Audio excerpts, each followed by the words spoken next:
Le premier décor de la vie de Hervé Villard ne fut ni une maison ni une chambre d'hôpital, mais un taxi lancé dans Paris. Il y naquit en 1946 sous le prénom de René, comme si son existence avait commencé en mouvement, sans adresse ou déposé durablement un berceau. Cette naissance inhabituelle pourrait n'être qu'une anecdote pittoresque dans la biographie d'un chanteur. Elle prend pourtant un autre sens lorsqu'on connaît la suite. Pendant des années, l'enfant allait passer d'un lieu à l'autre, d'une institution à une famille d'accueil, sans jamais pouvoir considérer qu'il était enfin arrivé chez lui. Il ne connut pas son père, sa mère, elle, disparue de son quotidien alors qu'il n'avait que 3 ans, après qu'une voisine l'eût dénoncé comme alcoolique. Malade, précaire et jugée incapable de l'élever, elle fut privée de sa garde. René fut conduit à l'orphelinat Saint-Vincent de Paul et tout contact entre eux fut rompu. Et signonné sarde. À cet âge, un enfant ne comprend ni les décisions administratives ni la misère des adultes. Il comprend seulement qu'une main qui le tenait n'est plus là et que personne ne lui dit quand elle reviendra. Saint-Vincent de Paul ne fut pas le refuge que ce petit garçon aurait pu espérer. Dans ses récits ultérieurs, Hervé Villard a parlé d'abus subis à plusieurs reprises, au temps où il était un enfant isolé, sans parents susceptibles de demander des comptes. Il a aussi raconté, notamment dans des témoignages conservés par l'INA, que des pensionnaires étaient utilisés pour essayer des médicaments ou de nouvelles pratiques médicales. Derrière le vocabulaire froid de l'institution se trouvait une réalité simple. Le corps d'un enfant abandonné semblait appartenir à ceux qui détenaient l'autorité sur lui. Puis commencèrent les placements. Pour ça, René passa par 7 familles d'accueil, avec chaque fois une nouvelle maison, de nouvelles règles, et la nécessité de deviner très vite ce que l'on attendait de lui. Certaines ne le considérèrent pas comme un fils, mais comme une paire de bras disponibles pour les travaux agricoles. Il évoquera le travail jusqu'à l'épuisement, les coups lorsqu'il résistait et cette impression d'être transmis d'un foyer à l'autre comme un objet dont personne ne voulait assumer longtemps la présence. Le dommage ne venait donc pas seulement de la violence. Il venait de sa répétition, qui finissait par lui apprendre que tout attachement avait une date d'expiration. À 14 ans, après des fugues successives et des passages dans des maisons de correction, il gagna les rues de Paris. Il dormit sous des ponts, fouilla des poubelles pour manger et tendit la main dans des avenues où les passants répondaient parfois par le mépris ou par un geste de chasse. Pour survivre, il vola. Autour de lui, d'autres adolescents vendaient leur corps ou se rapprochèrent de la prison. Et René comprit que la frontière entre l'enfance et la délinquance pouvait tenir à un repas, à une rencontre ou à une nuit de trop dehors. Il se décrira alors comme une sorte d'animal sauvage qui ne craignait plus rien. Cette absence de peur était surtout l'armure d'un garçon à qui la peur n'avait jamais permis d'obtenir du secours. Une question l'accompagnait pourtant sous cette carapace. De qui était-il le fils? Faute de connaître son père biologique, il inventa un lien avec Jean Villard, immense figure du théâtre français. Il laissa entendre qu'il était son enfant et choisit plus tard le nom d'Hervé Villard, assez proche pour que l'association se fasse. Ce mensonge n'était pas destiné à obtenir un héritage. Il donnait un patronyme imaginaire à celui qui se vivait comme un enfant sans origine et transformait momentanément la honte d'être rejeté en fierté d'appartenir à une lignée prestigieuse. La vérité demeurait toutefois intacte derrière le récit fabriqué. Il n'était pas le fils de Jean Villard et savait qu'un nom emprunté ne pouvait lui fournir ni souvenir d'enfance, ni regard paternel. Lorsqu'il tenta, devenu adulte et célèbre, de retrouver la branche de son père biologique, l'issue ne fut pas davantage réparatrice. La famille paternelle craignit que son apparition ne bouleverse son équilibre et son image. Au lieu de l'accueillir, elle le tint à distance. L'homme qui avait enfin les moyens de chercher ses origines reçut ainsi une version adulte de la même réponse que l'enfant placé. Il n'y avait pas de place préparée pour lui.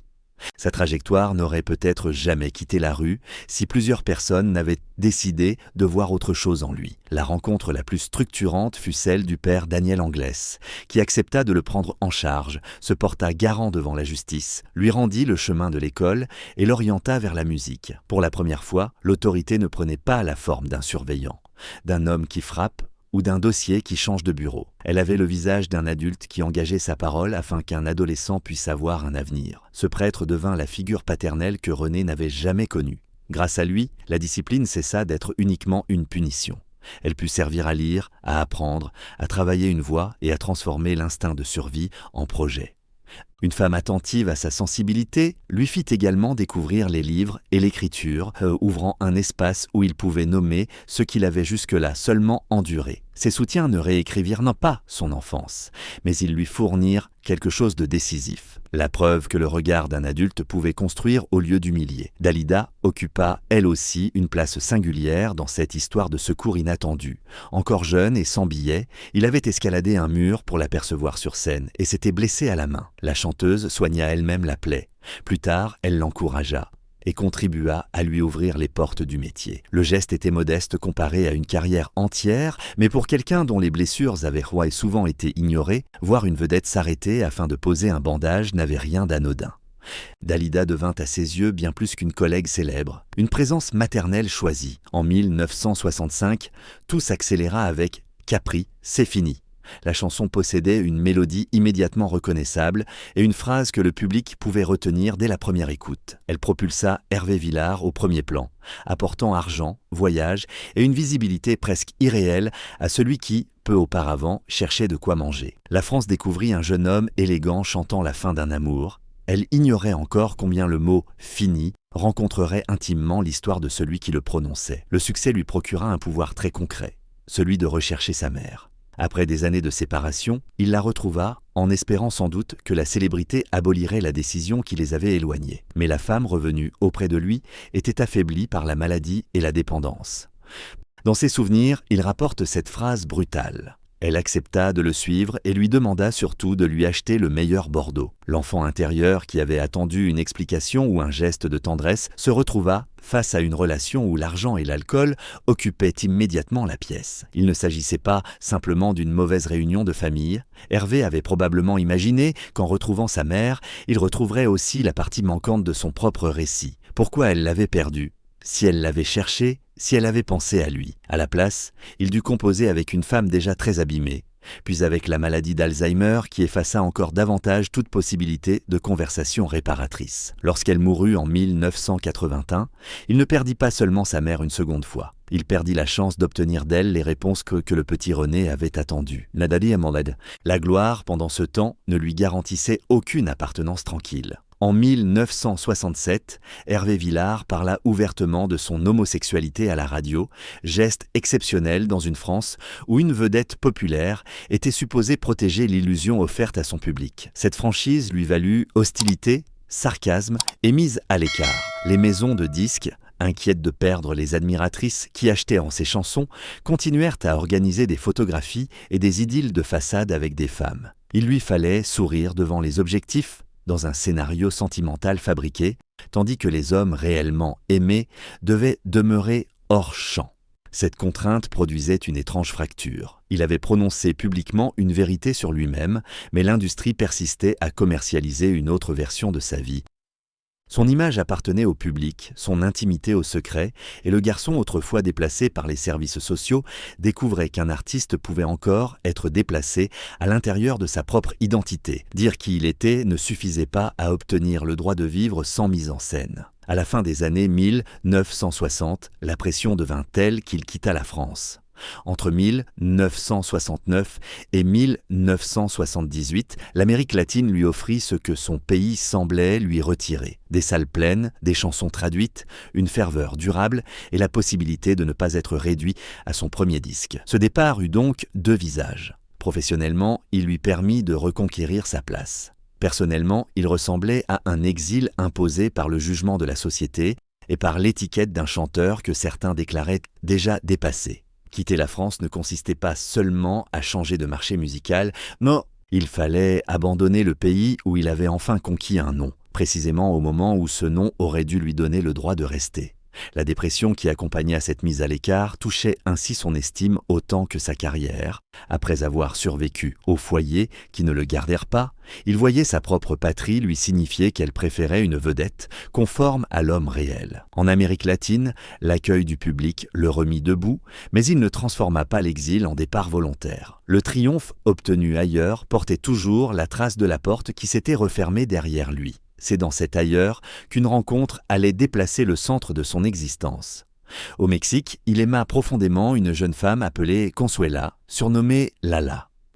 Le lien déroutait ceux qui voulaient enfermé son intimité dans une définition rigide. L'homme qui avait déclaré son homosexualité pouvait aussi éprouver pour elle un amour assez fort pour imaginer un foyer. Consuela ne lui demanda pas de nier ce qu'il était. Elle le convainquit plutôt qu'un passé sans famille ne le condamnait pas à vivre sans en bâtir une. Avec elle, la question n'était plus de retrouver les parents perdus, mais de devenir lui-même un parent. Ce changement paraît discret. Pour Hervé, il renversait toute la direction de sa vie. Il ne serait plus seulement celui qui attend un père inconnu, une mère capable de l'aimer ou un foyer disposé à le garder. Il pourrait être celui qui reste, celui qui protège, celui qui donne à un enfant une continuité que lui-même n'avait jamais reçue. La grossesse de Consuela transforma cette possibilité en avenir concret. Ils devaient se marier. L'enfant à naître, métisse de leurs deux mondes, occupait déjà dans son esprit une place que ni la réussite ni les foules ne pouvaient remplir. Hervé ne lui demandait pas de réparer magiquement tous les dommages du passé. Il voyait en lui la chance de ne plus être défini uniquement par ses dommages. En transmettant un nom, des soins et une présence, il pouvait enfin créer une généalogie tournée vers l'avant. Après avoir si longtemps cherché de qui il venait, il savait désormais pour qui il voulait devenir quelqu'un. Puis la voiture de Consuela quitta la route et plongea dans un ravin. Elle mourut dans l'accident, et l'enfant avec elle avant d'avoir pu naître. Il n'y eut ni séparation progressive, ni maladie laissant du temps pour se préparer, ni dernier projet à réorganiser. En un instant, Hervé perdit la femme qu'il devait épouser, le bébé qu'il attendait et la maison intérieure qu'il avait commencé à construire autour d'eux. Duquel le futur ne fut pas modifié, il fut supprimé. Dans Du lierre dans les arbres, publié en 2020, il désigne cette disparition comme la tragédie de sa vie. Les mots qu'il emploie expliquent pourquoi ce deuil se distingue de tous les autres. Notre enfant est mort avant de naître. Il a emporté avec lui mon désir d'être père. S'il était né, il aurait pu faire de moi un surhomme sans passé. Il ne parle donc pas seulement d'un bonheur interrompu. Il parle de la version de lui-même qui devait naître en même temps que ce bébé et qui, elle aussi, resta dans le ravin. Voilà le cœur de sa douleur. Consuela et l'enfant n'étaient pas deux présences ajoutées à une vie déjà stable. Ils représentaient la première famille qu'Hervé pouvait choisir et construire sans dépendre du bon vouloir de ceux qui l'avaient rejeté. La mort de sa fiancée rouvrait évidemment la blessure de l'abandon, mais la perte du bébé faisait davantage encore. Elle fermait l'issue qu'il croyait avoir trouvée. Il ne pourrait pas offrir à cet enfant ce qu'on lui avait refusé, ni vérifier qu'un homme privé de tendresse pouvait pourtant devenir un père tendre. L'expression « un surhomme sans passé » ne signifie pas qu'il espérait oublier Saint-Vincent de Paul, les coups ou les nuits sous les ponts. Elle dit plutôt qu'il imaginait cesser d'être dominé par eux. Un père se lève pour les besoins de son enfant. Son histoire ne disparaît pas, mais elle n'occupe plus nécessairement le centre de chaque journée. À travers cette naissance, Hervé entrevoyait une responsabilité assez puissante pour déplacer son regard de ce qui lui avait été pris vers ce qu'il aurait enfin pu transmettre. L'accident mit fin à cette métamorphose avant qu'elle commence. C'est ce qui continua de le faire souffrir, non seulement l'absence de deux êtres aimés, mais l'impossibilité de savoir quel homme il serait devenu auprès d'eux. Un deuil ordinaire contient déjà des phrases restées sans réponse. Celui-ci contenait une paternité entière, avec ses gestes, ses inquiétudes et ses années qui n'existeraient jamais. Aucune photographie de l'enfant ne permettrait d'en fixer les traits. Il ne resterait que le projet, assez précis pour être aimé et trop tôt détruit pour avoir une mémoire partagée. Hervé Villard continua pourtant à chanter l'amour. Cette continuité professionnelle pourrait donner l'impression que la scène avait absorbé le choc, mais une chanson n'annule pas ce qui l'a précédé. Devant le public, il pouvait donner une forme, une durée et une dernière note aux séparations. Dans sa propre existence, la perte de Consuela demeurait sans résolution. Le spectacle se terminait, les lumières se rallumaient et aucun enfant ne l'attendait derrière le rideau. Une autre relation raviva plus tard cette blessure avec une précision presque cruelle. Hervé avait aimé son ancienne fiancée Kim Harlow, danseuse réputée du Lido, avec laquelle il avait essayé d'avoir un enfant. Le projet échoua et le couple se sépara. Cette tentative montre que le désir de paternité n'avait pas disparu immédiatement avec Consuela. Pendant un temps, il chercha encore à lui donner une autre voie, mais la vie ne lui accorda pas davantage cette possibilité.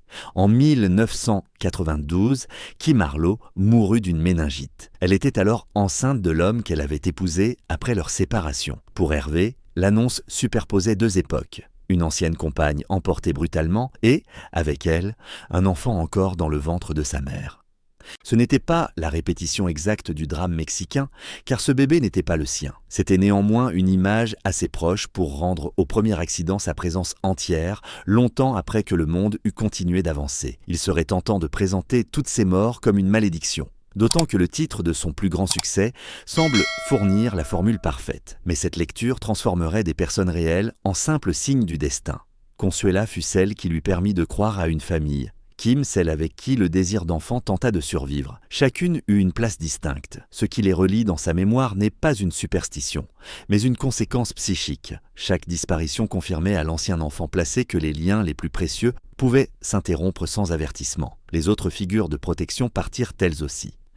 Le père Daniel mourut au moment où la carrière de son protégé commençait à lui donner les moyens de prendre soin de lui en retour. Hervé avait enfin de l'argent, une position et la possibilité de rendre une part de ce qu'il avait reçu. Le temps lui fut refusé. Cette mort fixa une asymétrie pénible. Il avait été sauvé, mais ne pourrait pas accompagner longtemps celui qui avait signé pour lui lorsque personne ne voulait répondre de son avenir. En 1987, le suicide de Dalida lui enleva celle qu'il regardait comme une mère spirituelle. Le souvenir de la main blessée qu'elle avait bandée changeait alors de sens. Le garçon secouru était devenu un homme incapable d'empêcher celle qu'il avait consolée de disparaître. Puis, en 1996, la femme qui avait reconnu sa sensibilité littéraire et l'avait conduit vers les livres mourut à son tour.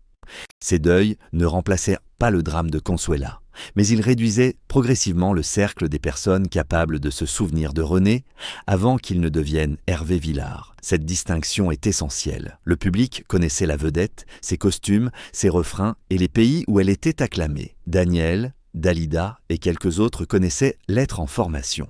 Le garçon rude, blessé, parfois ingérable, qu'il avait fallu regarder assez longtemps pour apercevoir autre chose que sa colère. À mesure qu'il disparaissait, il ne perdait donc pas seulement des proches, il perdait des témoins de sa transformation. Ceux dont la mémoire prouvait qu'avant le chanteur célèbre, il y avait eu un enfant que quelqu'un avait finalement choisi d'aider. La carrière elle-même devint un autre lieu d'abandon. À 9 ans. Malgré plusieurs chansons classées en tête des ventes après « Capri, c'est fini », une partie de la presse française continua parfois à le traiter comme l'homme d'un seul succès ou comme un artiste appartenant déjà au passé. Son long séjour en Amérique latine avait démontré le contraire. Mais l'étiquette persistait parce qu'elle était simple. Pour un chanteur, être résumé à un titre est une injustice professionnelle. Pour Hervé, dont la célébrité avait servi de réponse à l'invisibilité de l'enfance, le recul des radios touchait une zone bien plus ancienne. Les goûts changèrent, de nouveaux genres occupèrent les antennes et une génération grandit sans forcément connaître son nom. Il découvrit alors que l'amour d'un public peut être immense sans être personnel et durable sans être garanti. Les applaudissements avaient fait prouver qu'il pouvait être désiré par des milliers de gens. Il ne pouvait promettre que quelqu'un resterait quand la mode passerait. La lumière qui l'avait aidé à recouvrir le sentiment d'être de trop diminuait, laissant réapparaître la question qu'aucun classement de vente n'avait vraiment résolue. Qui demeure lorsque le succès n'oblige plus personne à regarder. Capri, c'est fini. Prit ainsi, au fil du temps, une résonance que le jeune chanteur de 1965 ne pouvait prévoir. Il racontera que chanter cette fin lui renvoyait parfois le reflet de sa propre existence, où tant de choses heureuses semblaient s'être achevées brusquement. Pourtant, la chanson ne fut pas la cause de ses malheurs, et son titre ne doit pas devenir une prophétie facile. Son paradoxe est ailleurs, l'œuvre qui lui donna une place en France répétait soir après soir le mot même qui gouvernait ses pertes. Quand il retrouva la piste de sa famille paternelle et se heurta au refus, quand sa mère s'enfonça dans Alzheimer, quand ses protecteurs moururent, la logique intime de l'enfance semblait se reproduire sous des formes nouvelles. Mais un élément séparait tous ces épisodes du décès de Consuela. Les parents appartenaient à une origine qu'il essayait de récupérer. Les mentors appartenaient à un présent qu'il aurait voulu prolonger. L'enfant attendu, lui, appartenait à l'avenir. Sa mort ne supprimait pas seulement une relation, elle interrompait la possibilité de changer de rôle dans l'histoire familiale. Le rêve d'être père s'éteignit avec cette perte. Il ne s'agissait pas, pour lui, de correspondre à une norme sociale, ni de démentir son homosexualité par une famille conventionnelle. La paternité avait une fonction plus intime. Elle devait lui permettre de donner sans marchander, de protéger sans enfermer, et de faire d'un nom incertain le point de départ d'une présence fiable. Il aurait pu offrir un foyer, non parce qu'il en avait reçu le modèle, mais précisément parce qu'il connaissait le prix de son absence. Ce désir explique aussi pourquoi la souffrance ne se laissa pas réduire par les années. Le temps peut éloigner un accident, mais il ne fournit pas l'existence alternative qui l'a détruite. À chaque âge qu'aurait atteint l'enfant correspondait silencieusement une vie possible. Les premiers pas, l'école, les désaccords, le passage à l'âge adulte. Hervé ne possédait aucun de ces souvenirs, seulement la conscience qu'ils auraient marré pu devenir les siens. La perte grandissait donc d'une manière particulière, non par accumulation de faits nouveaux, mais parce que l'avenir continuait à montrer tout ce qui n'aurait pas lieu. À l'approche de ses 80 ans, il choisit de se retirer presque entièrement des projecteurs et de vivre loin de l'agitation publique. Cette solitude est d'autant plus saisissante qu'il a reconnu souffrir de la peur de l'enfermement et de l'isolement. Il se protège du monde en créant autour de lui la condition même qui l'a toujours effrayé. Ce choix n'est pas forcément une contradiction. Après une vie où d'autres décidèrent de ses déplacements, de son image et parfois de la personne qu'il devait prétendre aimer, se retirer peut aussi être une manière de reprendre le contrôle de la porte. Mais contrôler la porte ne contrôle pas les souvenirs. Les séquelles de l'orphelinat, des violences et des ruptures ont survécu à la pauvreté comme à la célébrité. Hervé a raconté les cauchemars qui le ramènent à Saint-Vincent-de-Paul avec les pleurs des enfants et sa propre détresse mêlée aux leurs. La nuit abolit alors toutes les distances conquises, ni l'Amérique latine, ni les salles combles, ni les décennies écoulées ne séparent complètement le vieil homme du pensionnaire sans défense. Il faut donc répondre avec précision à la question de sa plus grande douleur. Ce ne fut pas seulement d'avoir été arraché à sa mère, et bien que cette séparation ait construit la blessure initiale. Ce ne fut pas non plus le rejet de la famille paternelle, la mort de Dalida, celle du père Daniel, ou le déclin inévitable de la gloire. La tragédie centrale fut l'accident qui tua Consuela et leur enfant, parce qu'il frappa exactement l'endroit où Hervé pensait pouvoir transformer toutes les pertes précédentes en une autre manière d'aimer. Ce qui s'acheva ce jour-là et continua de le faire souffrir fut donc davantage qu'un mariage ou qu'une grossesse. Ce fut la possibilité de ne plus être seulement l'enfant de personne, la possibilité de devenir le père de quelqu'un. L'homme qui avait inventé une ascendance avec Jean Vilar ne rêvait plus de s'offrir un passé prestigieux. Il était prêt à offrir un avenir réel. La voiture au fond du ravin emporta cette transmission avant son premier geste, et aucune ovation ne pouvait la recommencer. Aujourd'hui, lorsque les cauchemars rouvrent l'orphelinat, il n'y a plus de scène pour imposer une fin nette au récit. Une chanson s'arrête sur sa dernière note, puis le public applaudit et les musiciens rangent leurs instruments. Dans le sommeil d'Hervé Vilar, les pleurs des enfants reviennent, sans ce signal qui permettrait de comprendre que tout est terminé. Parmi eux demeure la voix du petit René. Hervé est devenu célèbre, mais il n'a jamais pu revenir le chercher en devenant le père qu'il espérait être.